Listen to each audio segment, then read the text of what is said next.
You are now watching KG Channel. Hello and welcome back. Ito na po ang mga maiinit na balita. Napaka-busy ang bagong taon ni multimedia star Alden Richards dahil pagpasok pa lang ng unang buwan ng taon ay napakadami ng ganap ng box office king at may bagong blessing din ang kapuso aktor.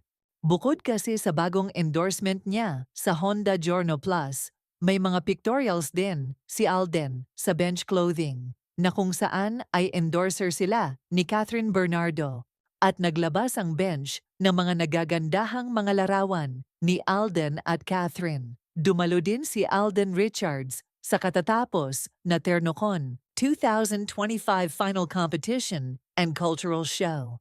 Kasama ni Alden ang mga Filipino artistry in full bloom. Katulad nila Chelsea Manalo, Don Zulueta, and industry leaders, turning heads in their impeccably tailored ternos and barongs, a celebration of culture and couture. Sa katunayan ay ibinahagi ng Bench sa kanilang Instagram account ang mga nagagandahang larawan ng mga Filipino artistry na suot ang kanilang ternos and barongs.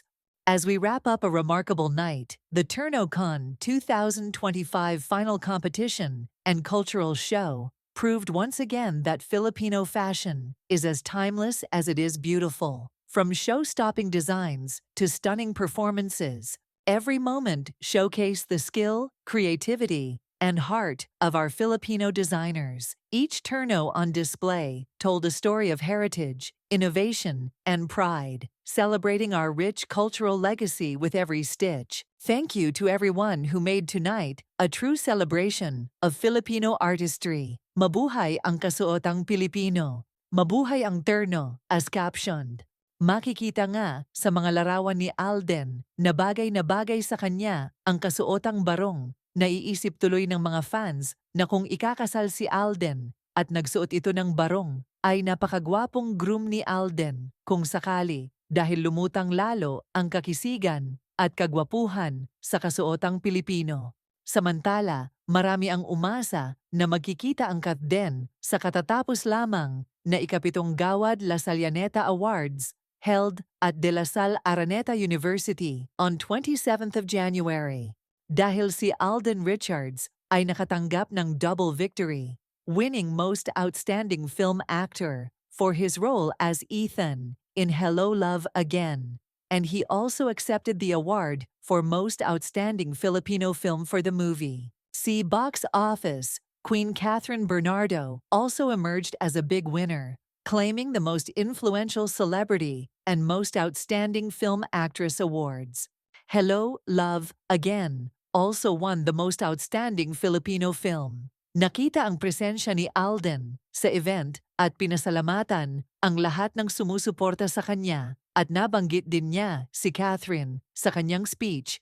Ngunit may mga nalungkot din na fans ng Katden dahil unfortunately hindi nila nasilayan ang kanilang iniidolong si Catherine Bernardo. Ganun pa man ay masaya na ang fans ng mga Katden at mga sumusuporta non-stop sa Katden na kahit papano ay lagi paring sinasama ni Alden si Catherine sa kanyang mga speech patungkol sa kanilang pelikulang Hello Love Again. Ganun ka-thoughtful si Alden sa kanyang screen partner at ka-love team na si Catherine. Samantala nagbahagi naman ng mga larawan si Catherine tungkol sa mga ganap niya sa isang yate kasama ang mga kaibigan sa showbiz, kung saan makikita na masaya ang dalaga at nag-i-enjoy ito. Kaya kahit papano ay natuwa din ang mga fans ni Catherine sa kanyang social media update na nasa mabuting kalagayan ang box office queen. Kahit na hindi nakadalo si Catherine sa ikapitong Gawad La Salianeta, ay mabuti na rin na kahit papano ay nag-i-enjoy ito sa kanyang buhay kasama ang mga matatalik na kaibigan.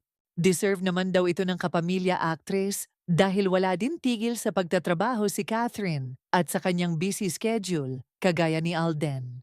Samantala, namataan din si Catherine na nakipagkita sa mga TNT family niya at nakisaya at nakipagbonding sa kanila. Napakaganda nga ni Catherine, lalo na sa simpleng suot niya na white top at orange na pambaba or pants.